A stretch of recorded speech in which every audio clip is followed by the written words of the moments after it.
Well, I wrote a play in the mid-70s about a brother and sister having an incestuous relationship. It was a short play, one of the few short plays I've ever written. It was called Hitting Town.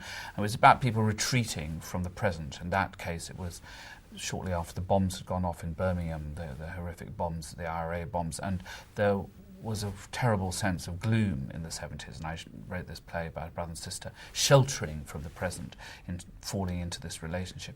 I was always haunted by what became of those characters, and way later, at the beginning of the 90s, so 15 years later, I found myself readdressing that, because it seemed to me a very interesting way about writing about that present, the end of, if you use that ghastly term, Thatcherism, and exploring that relationship more deeply.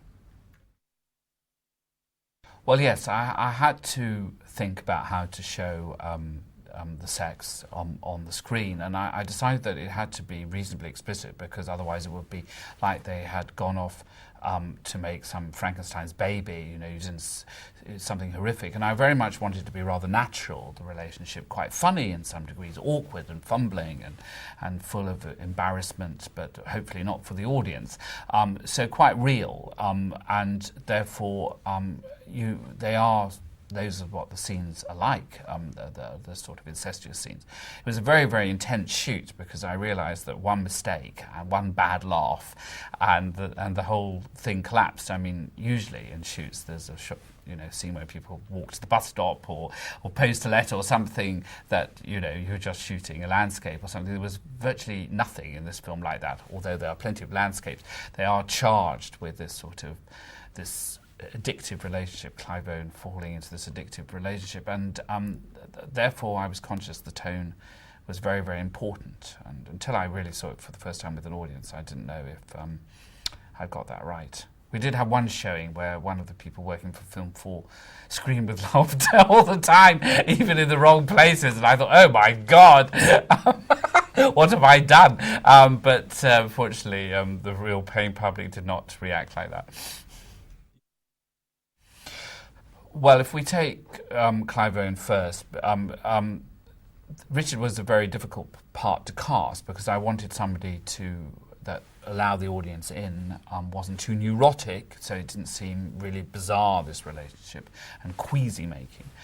And Clive, who just had a great success on television in the series Chancer, struck me as an inspired choice, actually, because he does let the audience in, and he's very good on film at showing what he's thinking, and he's also very young there, quite vulnerable, quite boyish, beautiful but vulnerable, and so that's why I cast Clive. Initially I was thinking of more experienced sort of classical actors, because I thought, it's a very difficult part. I need somebody that's done a lot of theatre and stuff. But Clive was not in my thoughts initially. But when I screen tested him, I immediately realised he should play the part.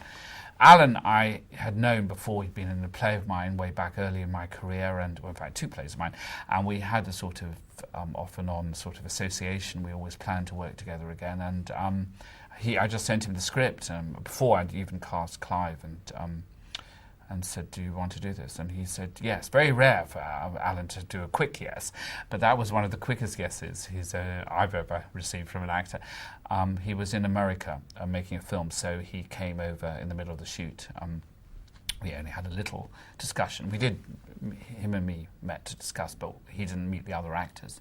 And then he appeared in the middle of the shoot, and Saskia and Clive had to cope with a much more experienced actor and a more famous actor than them at that stage, and that was quite interesting too, because he does intimidate, the character Sinclair intimidates both those other characters in the story, so it was quite helpful in a funny way.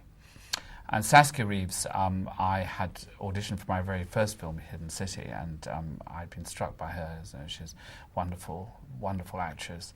So I thought of her for this, or I saw a lot of people for this role, and I found it quite difficult to cast, to find the right time. Then Saskia memorably turned up in the middle of a rainstorm in a very dirty Mac holding a bicycle pump, and she was about as far as removed as possible from the Natalie that I envisaged, but nevertheless when she started to read, she's transformed. She's a great chameleon of an actress. actress, wonderful actress, and who I've subsequently worked with in the theatre as well, and I have enormous respect for her talent.